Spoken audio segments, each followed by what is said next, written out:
Okay, cool. So you have to click permission. So for those of you that are watching this recording after, we started after the exercise on the second slide, I think, which we'll talk about now. And we just did introductions previously. So I don't think you mentioned this too much. Okay, sure. Back to the training. Okay. All right. So just I'm going to type in notes here as you guys talk. So what did y'all? So if we would, I mean, if it's okay, just have a conversation of just if we could start with number one. What did y'all share there? Just jump in. No, very informal, small group. I'll start. Yeah. So for our organization, Brookings Behavioral Health and Wellness, what I kind of listed out as opportunities and possibilities were the growth of our organization, and that is fueled by the growing need for services in our community, and then the fact that we have a very supportive community, supportive of our agency. So those are kind of the three main areas for us. Great. And do you mind? I just asked just a detail or a follow-up question. So when you say supportive community, how's that exhibited? Like, what's the evidence for that? I'm just curious. Like, what happens so you know that? Yeah. So we do.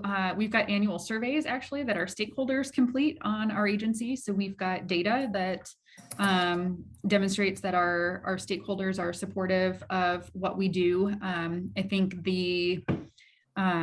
just anecdotally, the increase in referrals from just community sources, individuals reaching out for services or asking our staff to participate in events or speaking engagements.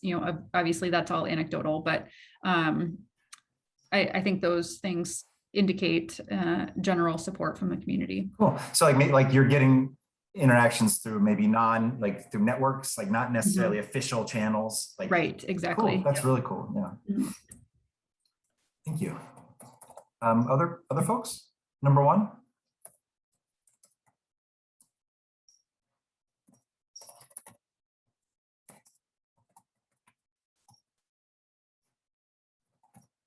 Just jump in. There's no wrong answers, obviously. Talked a little bit about on the Volunteers of America side, trying to work on a one team approach model, not working so siloed, developing some policies, procedures, and accountabilities for our teams to kind of all be working together toward the same goal. Cool. Approach.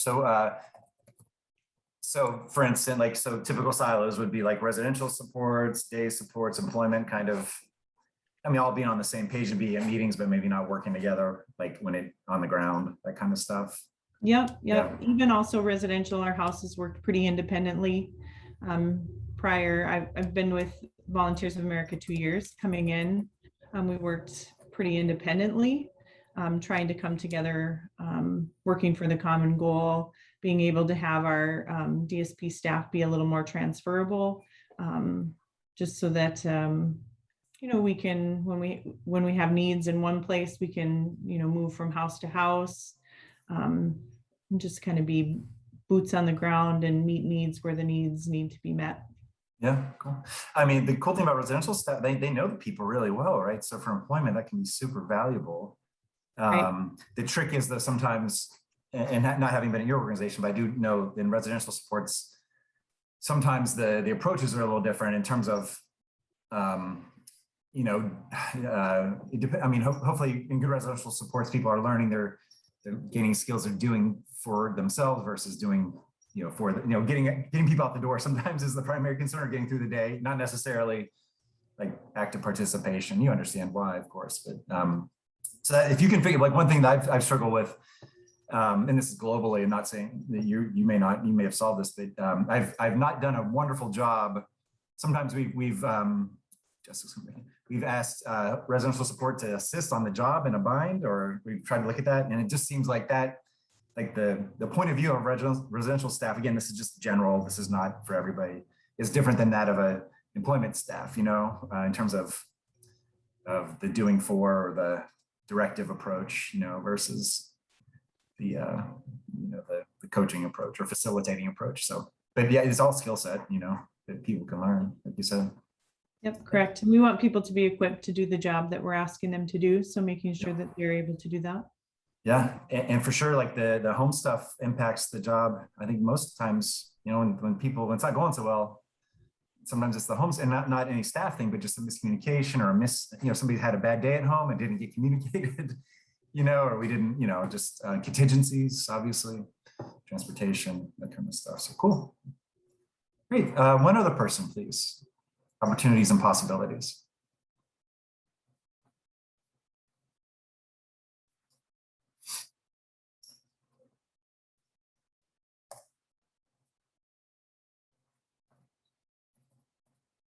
And the notes I'm taking are just for me, just so.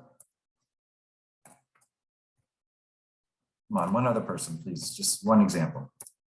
I guess we have, I have been revamping our day services programming throughout the first year that I've been here at SEDSTAC to kind of provide people with opportunities of choice to be more engaged with the day services.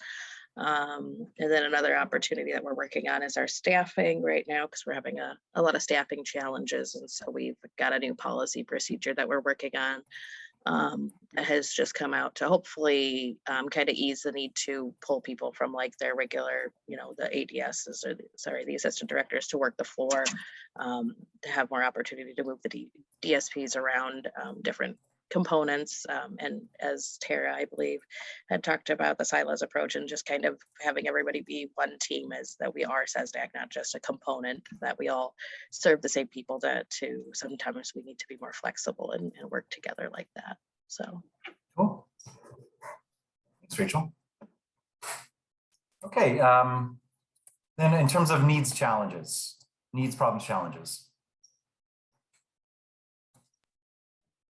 I can go ahead. Yeah.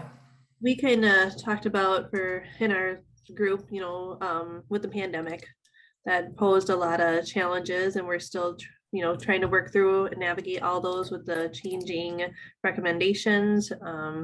So I work over at Brookings Behavioral Health and Wellness with Mary Beth, and I agree with what she said with the opportunities for growth and so forth with those things. But I think right now the challenges we have would be with the pandemic and getting our clients back into the office. They got used to doing telehealth services, and I know there are some telehealth services opportunities now, but just getting people re-engaged. We are seeing a definite increase in need for services and the matching staffing with that need. Another challenge would be space, which would go with the opportunity for growth. Space, what do you mean? Sorry. We're running out of office space, Okay. like office sharing and stuff like that, Yeah. just to try to meet the need of the community. One thing that COVID may have taught us is maybe we don't need that as much, but then how do you meet people in private places in the community, so, and healthy places. Yeah, cool. One thing, I don't know about you, but we've learned how to do a lot of things virtually or whatever. There are things that can be done really well, I think, and maybe even better, but there's a lot of things that can't be done, I think even as close to as good, so have you all been able to do that? Like figure out like, okay, like for us, like for instance, training like this doesn't need to be done in person. I think it's good to have some in-person component, but so I think we figured out like, okay, what can we stay virtual with? But then there are things that just, we have not found that there's any kind of equivalent technological. There's some things that just take people being with people, it's human to human. Have you all adjusted that, or have you changed? Do you think that you've changed your approach in some things that maybe that it'll just be like that now? You know what I'm saying? Like, or inalterable, or? For our agency, we have some things that are, virtual meetings and stuff like that. Yeah. Versus going out and meeting in peer, we can have our meeting with the clinical directors across the state virtually, which makes it easier. So I think, I think with time there may be more telehealth services being provided versus in person, but yeah, an ever changing situation, as we all know. Yeah, and maybe it just kind of, I mean, that would telehealth, and again, not saying what you're speaking of, but I live in a rural state, West Virginia, and they were already kind of headed in that direction a little bit. And I think maybe COVID just kind of pushed it a long way faster, you know, it made us figure it out quicker. Something was already maybe going to happen anyway. That's the other thing with COVID is like, I mean, you know, when we wrote our virtual guidance, when it first came, our assumption was that we would figure this out eventually, and that there would be hot spots, right, that would come up, but I don't think we anticipate, like the state of West Virginia, where I'm talking to you from, it's worse than it's ever been right now. And which has its corresponding impact on any kind of in-person stuff. So, yeah. Okay. One other person maybe with needs, problems, challenges? Or whoever else wants to share? Yeah, I met with Tara and I told her that, you know, of course, I'm a smaller business than she is. And of course, my challenge relates to the fact that I deal with a spectrum of clients. Okay, so I must be all things to all people. So I'm working with people with master's degrees, all the ways, and then swinging the other direction to people, you know, with maybe less than average IQs, and placing them and helping them to develop a career and placement path and that kind of thing, and employment path. And it can be very difficult to be all things to all people in a certain sense, because it seems to me that most of you are working with a very defined client group, where I'm not really in that spectrum. Like I said, I have a broad sweep of client demands and needs. So Yep.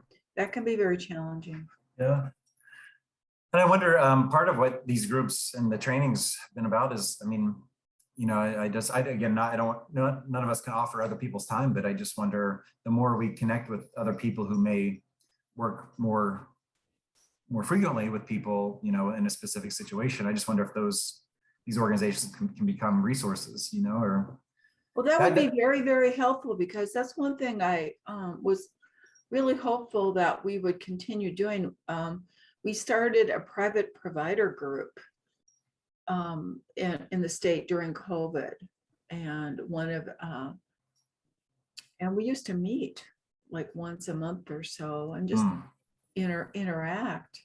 Yeah. And then we just quit doing that. I mean, we're not doing it anymore, but boy, it was really helpful, you know, to exchange ideas and thoughts. We helped each other professionally. Yeah. The PPP loans, all of that. And then, of course, you know, I work at I'm a volunteer at the national level as well with the Association for People Supporting Employment. And I've been on the CESP recertification committee for 3 years. So a lot of the input, you know, I could take to that. And, you know, we developed a mentor program from that, you know, so I don't know, there's just, you're quite right, Russell, when you say the communication is important. Yeah. And finding, in my case, finding people that I can talk to about my challenges. Yep, for sure. Yeah, and I think, I mean, on both sides, I think that, and again, not every bigger organization becomes stale or rigid, but I just think that there's probably things you're obviously able to do whatever you want in terms of flexibility and approaches, and you make the decision, right? You don't have to run anything up the pole. So in terms of experimentation or innovation, it's probably more accessible in terms of, again, you don't have to ask, you don't have to you don't have to have a meeting, or you don't have to create a committee, you know, you can just do it. And so I just think there probably can be things that smaller, you know, more nimble organizations can do well, you know, and share that, you know, whereas again, like you were talking about experience, like a lot of experience with people living, you know, in a certain situation, which you may not be able to get. You know, I think there could be a nice kind of trading there, you know. Cool. Okay. What about, nobody said staffing yet? Is that just assumed these days? Do we have to name it? or how are folks doing with that? And we've only asked 2 people so far. I mean, it's kind of, you already talked about a little bit in terms of the 1 teams and stuff. I think for our organization, the staffing tends to be, the problem tends to be just trying to keep the DSPs that we have instead of a turnover, because Yeah. it's difficult to have that turnover. But no matter what we try, it doesn't seem, we haven't been able to figure out what the secret is to not have turnover. Yeah, yeah. And then Yeah. and a little bit of staffing issues that we have also is trying to get, now that we're trying to be back in the office and not as much remote work but we try as supervisors not to micromanage people, but it seems like you kind of do that when people are working remote, just to make sure people are working. So that's just been a challenge this whole year, is where's the line of not micromanaging people, but making sure things are getting done. Right. How do we hold them accountable? Yeah. Cool. Yeah. So I can't type, obviously. I mean, that's, we talk, I mean, COVID is different for sure. But like we talk about the staffing crisis, and direct support has been happening since the 80s. So I don't think anybody's ever figured out the best. I think we'll talk a bit during this training about, not today, but about professional development tracks and obviously, I mean, the number one thing tends to be, I think, good management. I mean, obviously pay and conditions and match, but those of us who've had leaders or managers who haven't been a great match for us know that that's super important. Okay. And also, I do think like COVID has changed worker expectations, a bit about, and like you said, like, how do you make sure work's getting done? It's more, I think we've always tried to be more outcome focused versus process focused. I think that's what we've talked about that for a long time. And we're sometimes in certain work we do, sometimes you're not producing widgets. So there's like, you can't, and we shouldn't be. So like measuring outcomes, we have to make sure that we're on the same page and we have an objective and a reliable way to do that, which does take some creativity, but hopefully, hopefully the world, the whole thing about the Great Resignation, I don't know, I'm happy that workers, I know it's maybe not great when I was running programs, it's good that workers have options. We hope that we can make sure that what we're doing is one of those options and find the people that it fits for.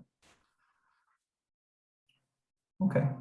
What about if we just talk, and we're kind of running out of time a little bit, but in terms of like, what did you recognize when you think about what you can control versus what you can't?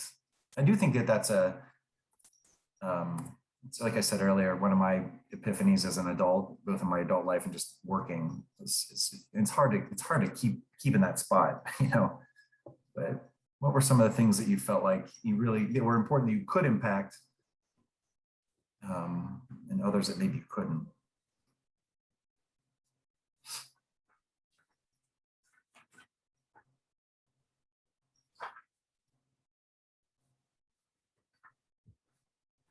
Does that make sense? Just feel free to jump in. Sorry, I don't like calling on people.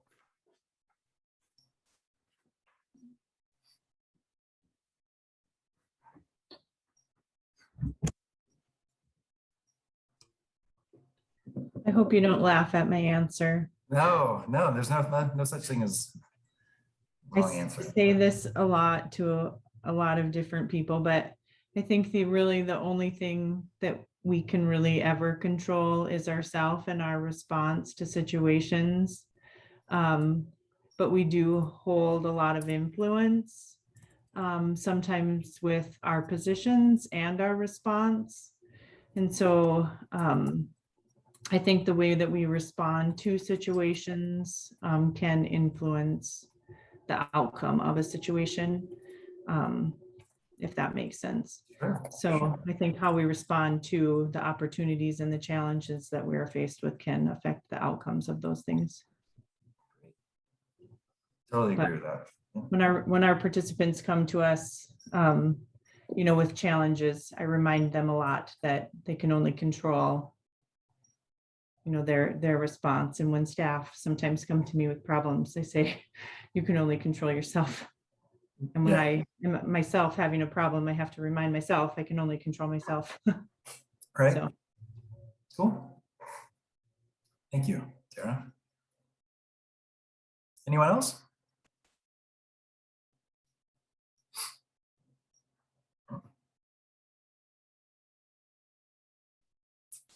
Well, I definitely think that's true. I mean, that's that is like the essence of that.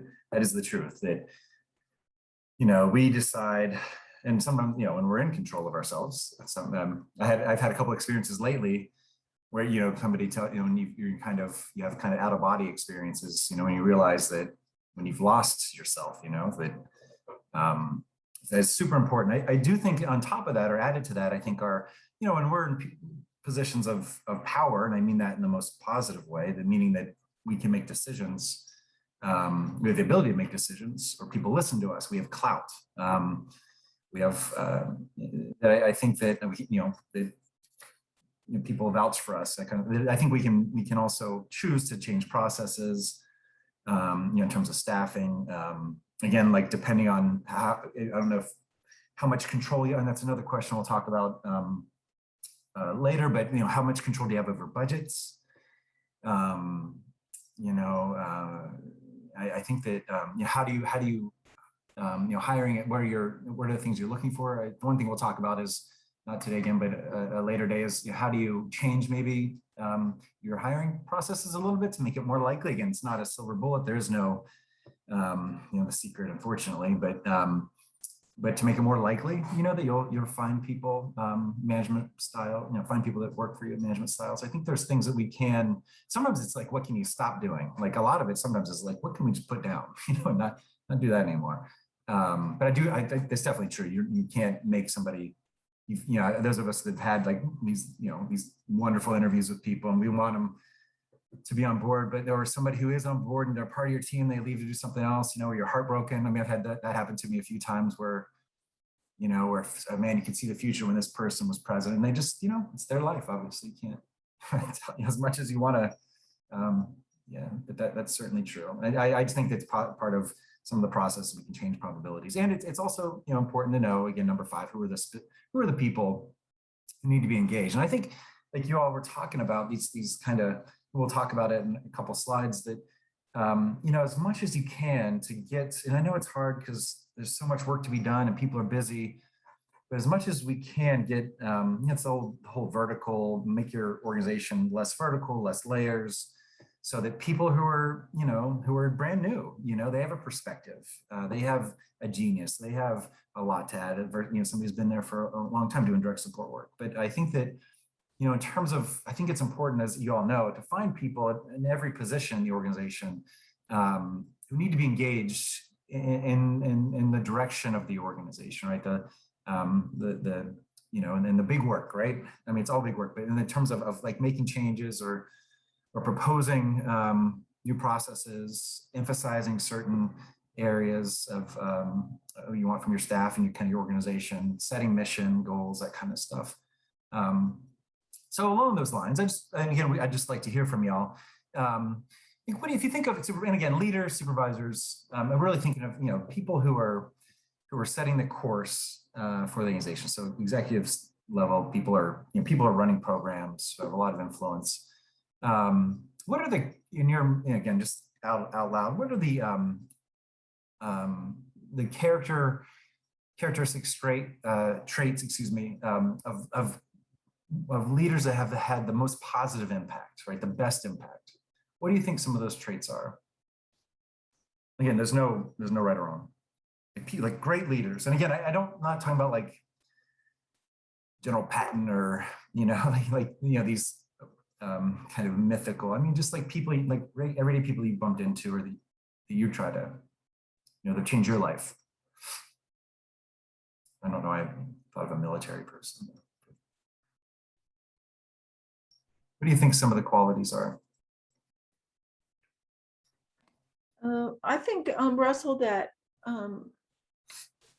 leaders that always make an impression on me are the people that are willing to listen Mhm. and value your input and, your information, right? Great. I think that's quite true. Mhm.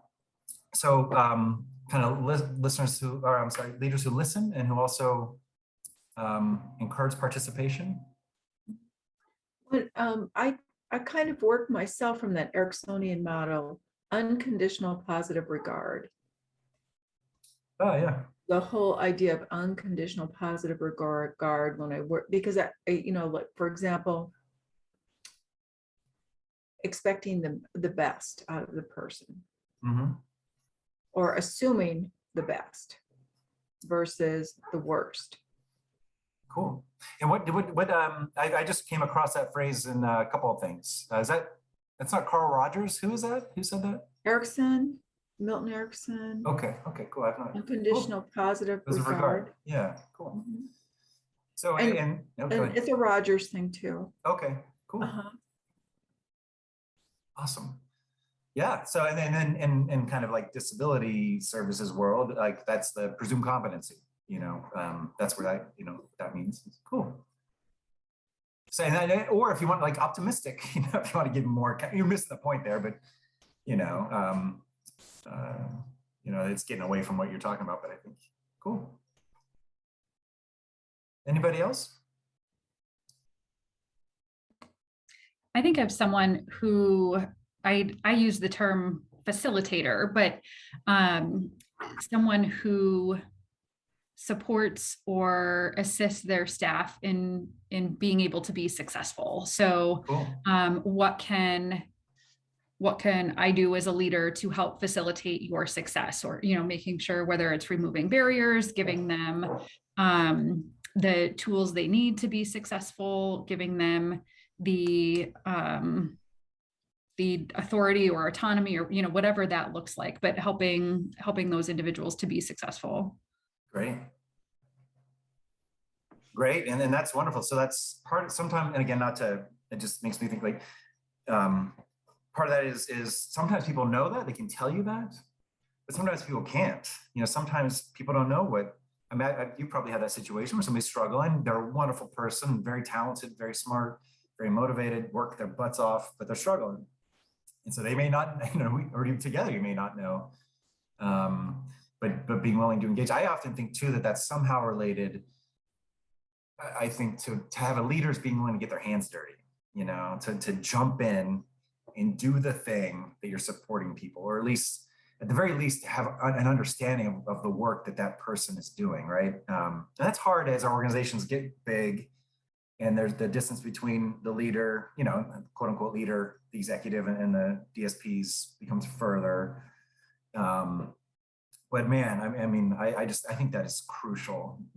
Problem solving, facilitating.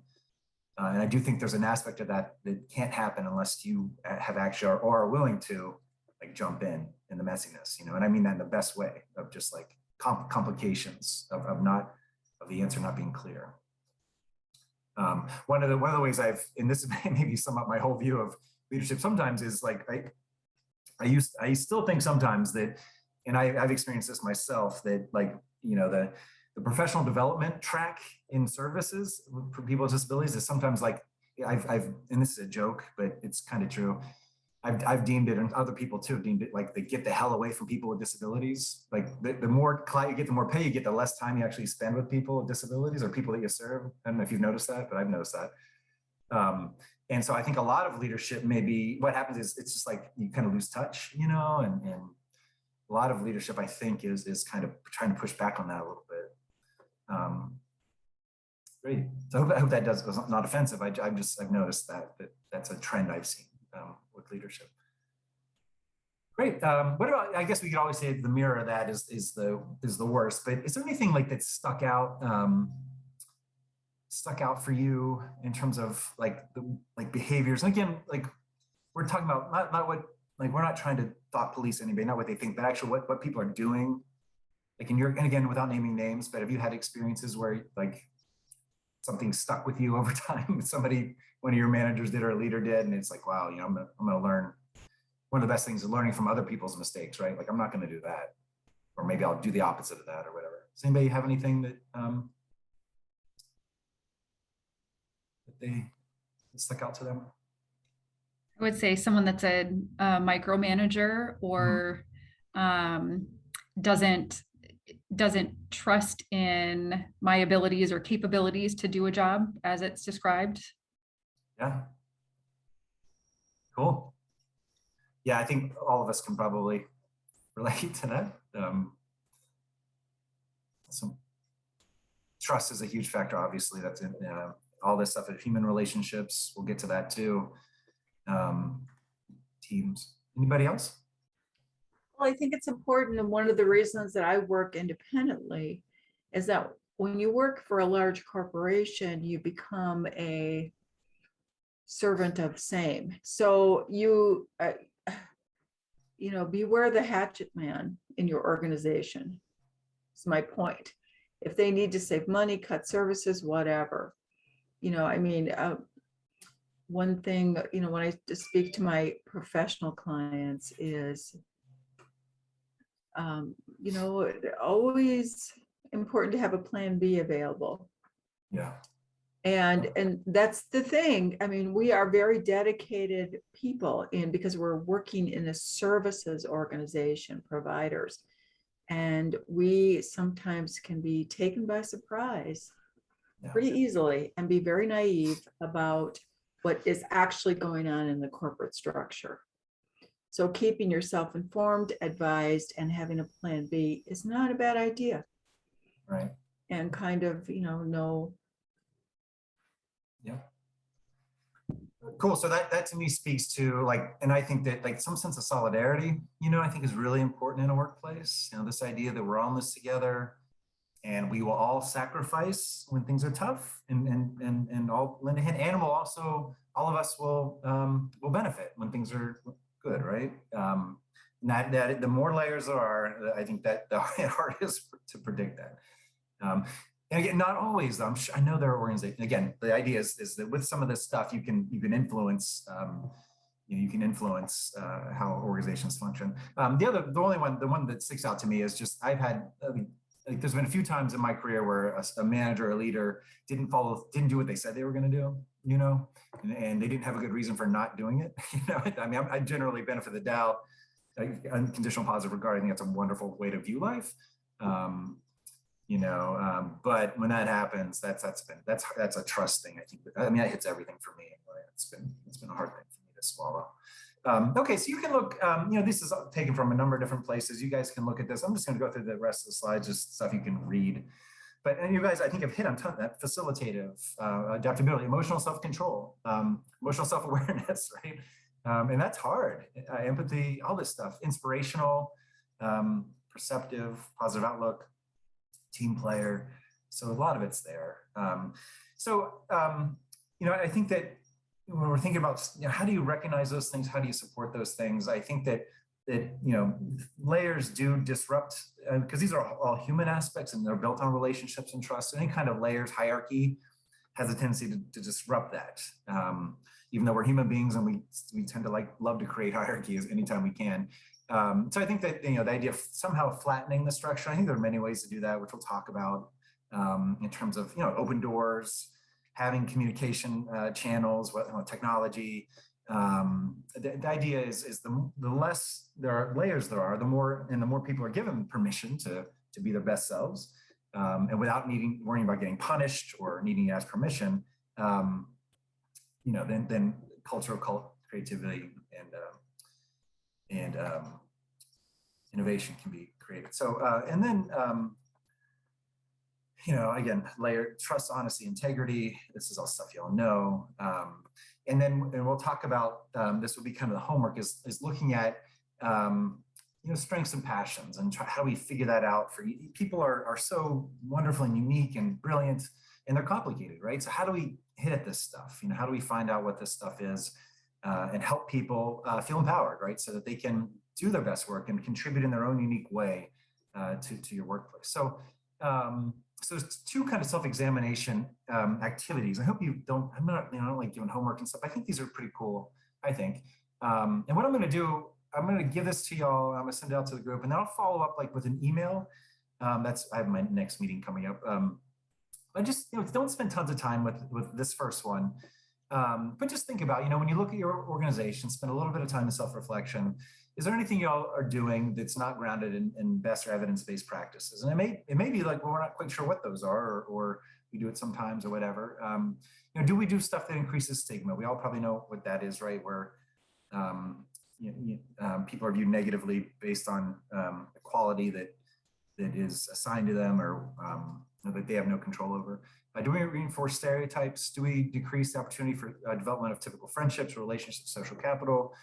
Our services and supports individualized. So just think about that. And then I sent out, and I'm sorry to kind of speed through this. Do you see, it says convergence, coherence, conflict, and contention. Do you see that now? Okay.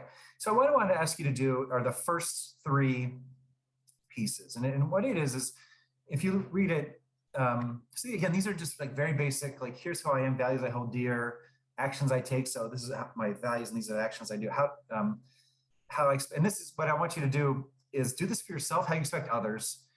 And then if you could find other people, and again, people you trust in your organization, people that you supervise maybe, or that supervise you even, all the way, to the ground, ask them to complete this as well, right? So I want you to just do 1 through 1, 2, my hopes and fears, and 3, my management style. And again, if even folks who do direct support, they have influence, right? That's what I think management is how do I interact with other people when I want them to do something I want them to do, right?